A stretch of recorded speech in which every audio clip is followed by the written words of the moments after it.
I'm with Emily from Faza. Now, Emily, what is Faza? Fezza is an initiative created by a group of Palestinians in order to help Palestinian families receive the support and resiliency they need to survive the COVID pandemic and life difficulties in Palestine. So the idea is that we gather our efforts and our skills and we go to a family. We identify a need that they actually need urgently, and then we decide on a small project that this family can hold so they could sustain their income by this project and they wouldn't need anyone anymore. What does the word Faza mean in Arabic?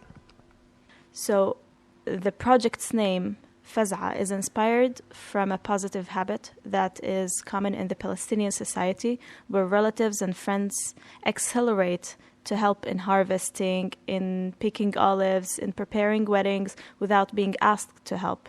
So it's when people rush to work together voluntarily to help someone. So we say in Arabic, nifza, yalla nifza, let's go help as a group, voluntarily help someone.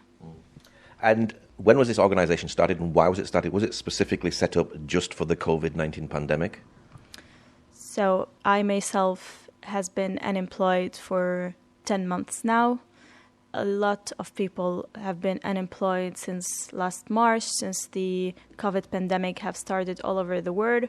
But since we know Bethlehem especially depends on tourism sector, and the tourism sector was the most affected by this pandemic, a lot of people lost their jobs. We do know that the COVID pandemic have affected everyone, but families have been affected in a different level. There were people who were barely managing their lives, so when they got affected, they have fallen under the poverty line since then. So the idea was, if I'm able, like I'm living with my parents, I'm in an okay situation, I have some skills, I can speak languages, the idea is that I am able to help other people who are not able to help themselves. So the idea of Fazaa, that I'm writing these stories, I'm writing about the family's projects, and I will be fundraising for each family separately. Has COVID really been extremely devastating for families here in the Bethlehem Governorate?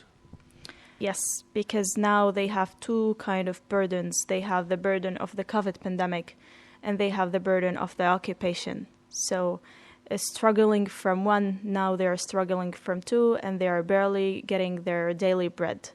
And without having a job and being unemployed, a lot of stores, a lot of factories have shut down. This have so much affected the people in here. How many people have actually fallen below the poverty line? Do you have any figures for Palestine or Bethlehem? Well, according to the Palestinian Ministry of Social Department, around 53,000 families have fallen under the poverty line since March this year. This is in the West Bank in Palestine. Are you helping families with sickness and medical bills? So the idea is that we are going to help these Palestinian families with resources that aid in their recovery, whether it's elementary, medical, or social support. We see what they actually need, we fulfill this need, and then we help them build their own project, so all the holes would be filled, and then they could stand up in the society and stand up for themselves. Are you helping families really just sort of get back on their feet again? Yes, this is the idea, that because a lot of associations now are helping by elementary boxes or medical supports or any other kind, maybe cash support, which is very good and very much needed. But the idea is that this person will, if he got cash this month, the next month he will also need cash because he haven't worked. So our Fazaa idea is that this person will not need me again. He will go and support someone else. Are families very desperate when they come to you? Right now, I go to find families, and I find families through personal connections, through churches, through friends, and we choose the situations that need urgent help. They actually need us, and they desperately need Fazaa. What sort of stories are you hearing from people? The biggest difficulty that we are having now from families that they have a lot of medical issues, and since we are under occupation and obligatory closure, Israel have closed all the borders or checkpoints with Palestine. So a lot of people are not able to go to their work. A lot of people are not able to go to hospitals, since we know that the medical level in Israel is better than in Palestine. A lot of them need some medicine from Israel that is not coming in, or they cannot go to have their medical treatment in there. Also, because of unemployment, a lot of people, they just can't afford their basic needs of clothing, of food, of electricity, of paying the rent, of even paying their fees of their children going to school. So a lot of people just withdrew their children from schools. A lot of people, youth, withdrew from their studies in university. And this is a burden because education is an essential thing. It's a very important thing. And unfortunately, the government is not helping a lot in helping people face this pandemic. I imagine there's not really a brilliant health service and there's no health insurance. So people just don't have anything. They rely on money to actually pay for their medical expenses. And if you've got a serious illness, you're paying a lot of money out. That's right. Thing is, there is a public insurance, but it does not cover everything.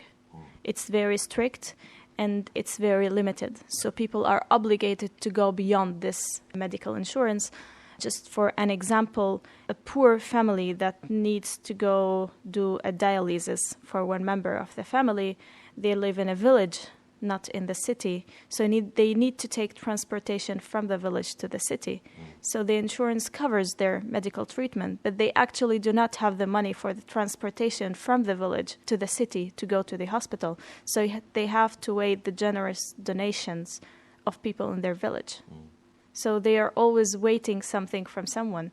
When I talk to this family, like the woman, the mother would tell me, I just want to wake up one day and just not need anyone. She did not say, I want to be rich or I want to be a millionaire. She just said, I just don't want to need anyone.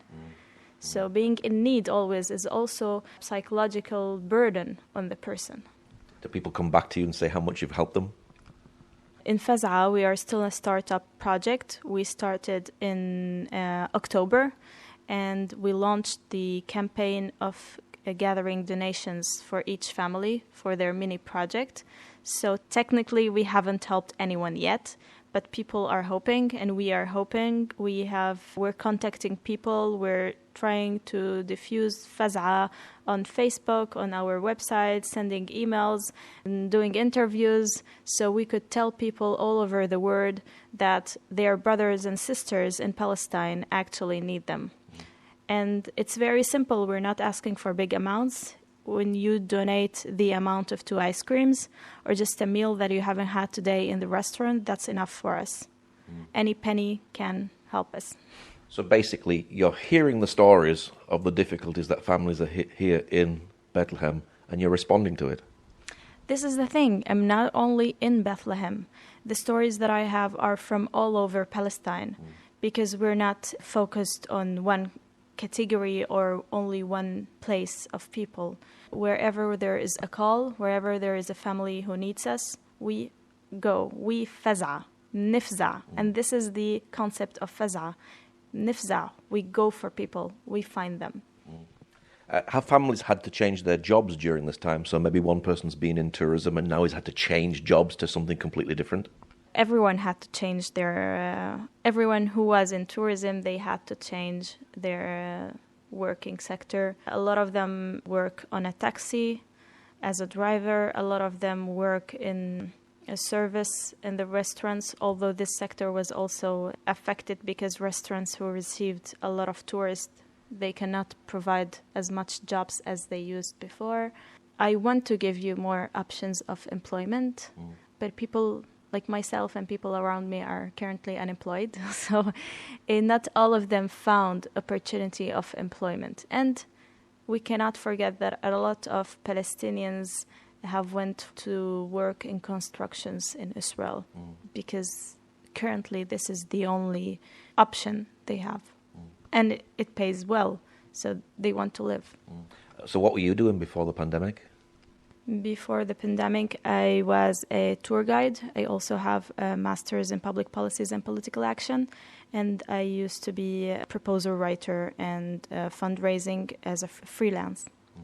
So you've been really affected because there's absolutely no tourism now, apart from local tourism. There isn't anything, is there? Yes, I've been unemployed since 10 months now, and I live with my parents, and I thought of a way that I could use my time and help others. Has the government helped in any way? There was one attempt from the government that when the government collected local funds or local donation and gave about 700 shekels to people. The majority of the giving was for the tourism sector. However, not everyone had touched this amount, and of course people were not satisfied, and it was done only one time, which was totally not enough. How much pressure is this putting on families? A lot of pressure, especially that whoever has taken a loan from the bank, it has not been suspended. A lot of taxes to be added on this loan. Also the electricity and the water and the big companies as the telecom, nobody have suspended any payment or just said, from me to the people, I would just donate 1 month of not paying your fees this month. We were expecting something like that from the big companies. Nobody said anything, so we understood that we are in a place where big companies just want to get, and there is no way of helping people but other people. So actually we, the people, we're the only one who are able to help each other, and by making some calls to other people in the world, but not depending on the government or big companies. Is there hope for the immediate future? Tourists still aren't coming in. Do you feel a sense of hope at the moment? Yes, of course. We have to keep hope. We're especially taking this interview from Bethlehem, the place of hope, the place of peace and love. We have to keep hope. I do think that it's going to take a while to recover from the pandemic, or even have to live with it, with some security measures and keeping ourselves safe. But eventually, yes, I do believe that we will overcome this pandemic all over the world, and we will have tourists again. There will be prosperity, and people will have jobs, and the situation will be much better economically and socially, at least. Why do you do what you do? Because I believe I can help others. That's why I created Fezza, and I believe that people should yifza'u for others. And this can make a difference in the community as well, can't it? The slogan of Fazaa is because it's time to act big, Fazaa for humanity. Because I believe that each person, we cannot change the world, but we can change ourselves. And by changing ourselves, we can affect the community and the people around us. So it is to make an effect on our community, and then the community would affect another community, and then we would just spread the change in the world. And because I believe in human, we don't discriminate between any person for their religion or their sex or their background. We treat each other as humans. And this is what we actually miss nowadays in the world, seeing each other as humans and not as someone from a specific background. What's your prayer for these families that are struggling at the moment in the Bethlehem area? I pray for these families to be strong, to have faith in God, that the help is coming, that God has an eye on them and have not forgot them. I pray that our calls and appeal will be heard by a lot of people in the world, and these families will be capable one day of helping others. And what's your website and Facebook page for people who'd like to know more? So if you want to know more, you can go to fazaa.ps, which is written Fazaa.ps, and you can also find us on Facebook with the same name, or just write Fazaa. Fazaa.ps. Okay, Emily, thank you much. Thank you.